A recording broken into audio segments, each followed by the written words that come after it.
If you like going to Hollywood blockbusters, there's one city block that by now should look very familiar.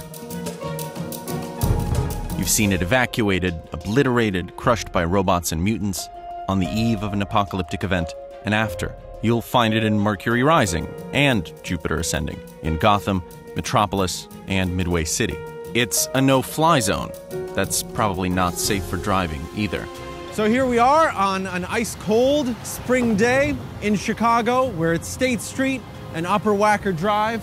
Wabash is over there. This is a one-of-a-kind collection of architectural styles gathered on two sides of the Chicago River. It's an area that can play a futuristic cityscape in one direction and a Great Depression metropolis in the other.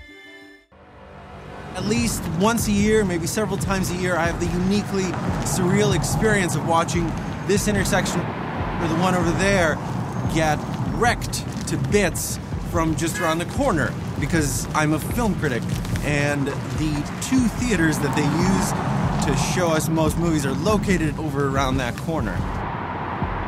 On the north side of the river, we have the three most famous buildings, starting with Bertrand Goldberg's Marina City.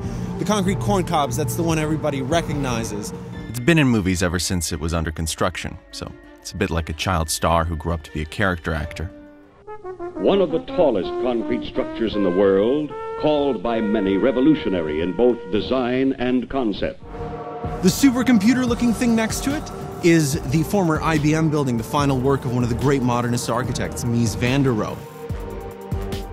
And then right across from that, the relatively recent addition, the sparkling Trump Tower, is actually kind of an elegant building, except that it has the president's name on the side of it. It should almost be too heavy-handed for dystopian sci-fi. When it was still under construction, it was the Joker's hideout in The Dark Knight, which incidentally places it right across the street from the mayor's office. And it was the bad guy's penthouse in Transformers Dark of the Moon, before it was miraculously rebuilt in time for Transformers Age of Extinction.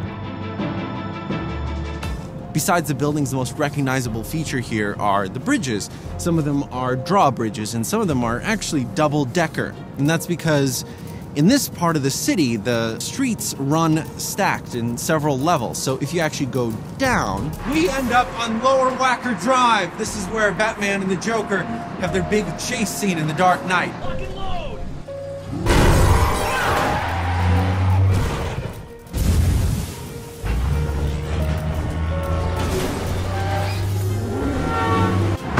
When you're here, it's obvious why this intersection gets used so often. It's incredibly photogenic. You've got the buildings, the bridges, the river. There's nothing you have to cheat out. There are no bad angles. You can point the camera in literally any direction and get a dramatic view. And the thing is that when you're making big disaster set pieces, you need a lot of coverage.